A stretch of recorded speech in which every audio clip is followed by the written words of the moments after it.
এবার বলো বন্ধুরা, কেমন গরমে এনজয় করছো? এনজয়ই বটে।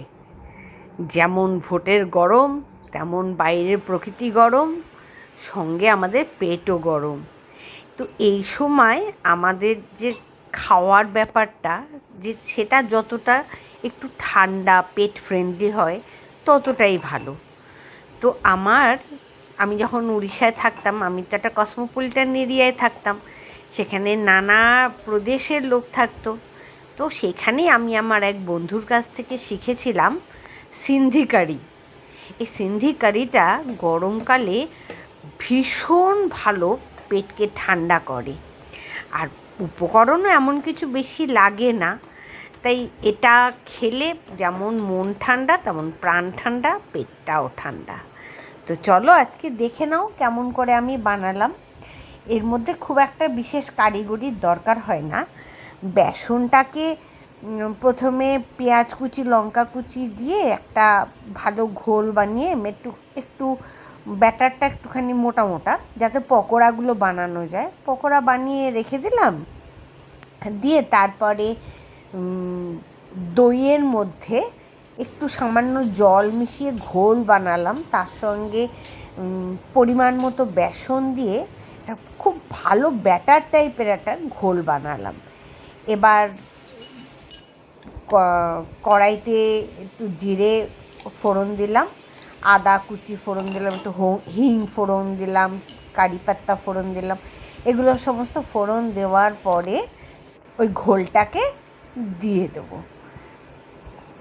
যেই ঘোলটা একটুখানি ফুটে উঠবে সেই সময় পকোড়াগুলো ওর মধ্যে দিয়ে দেবো। দিয়ে নামিয়ে বেশ ভালো মাখা মাখা একটা বেশ গাঢ় কারি টাইপের হবে। দিয়ে সেটা নামিয়ে রুটি, পরোটা, ভাত যেমন চাইবে তেমন খেতে পারো। এটা এত ভালো গরমের দিনে একটা সবজি যে কি বলবো। যদি তোমরা বানিয়ে খাও তাহলে আমাকে কিন্তু নিশ্চয়ই জানিও। আর আমি যেভাবে বানিয়েছি এটা খুব সোজা পদ্ধতি, এটা তোমাদের নিশ্চয়ই ভালো লাগবে। এবং শুধু ভালো লাগবে না, এটা বানাতেও ঠিক ততটাই সোজা। অতএব রাত্রের ডিনারে খাও বা দুপুরবেলায় লাঞ্চে খাও বা বানিয়ে অফিসে নিয়ে যাও। বানানো তো ভীষণ সোজা না, তোমরা নিয়ে যেতেই পারো। তো আমার এই সমস্ত রেসিপিগুলো আর আমার গল্পগুলো যদি তোমাদের ভালো লাগে তাহলে আমার চ্যানেলটা কিন্তু সাবস্ক্রাইব করো, তাহলে আমারও ভাল লাগবে। আর সোজা সরল রান্না দেখতে গেলে আমার চ্যানেলটা কিন্তু সত্যিই ভীষণ উপযোগী। তোমরা যারা অফিসে চাকরি করো, স্কুলে যাও, যাদের কাছে সময় রান্নার জন্য খুবই কম, আর এই গরমে গৃহিণীদের কাছেও ভীষণ কষ্টকর রান্নাঘরে থাকা, তাই তোমরা যদি এই সমস্ত রান্নাগুলো একটু ফলো করো তাহলে খুব তাড়াতাড়ি কিন্তু তোমরা রান্না সেরে ঘরে থাকতে পারবে, বুঝলে? তো আজ এই পর্যন্তই রইল।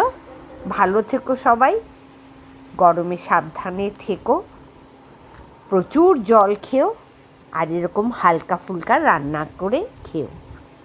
আর এই হালকা রান্না দেখতে গেলে নিশ্চয়ই আমার চ্যানেল সাবস্ক্রাইব করো। আজ তবে আসি, সবাই ভালো থেকো, বাই।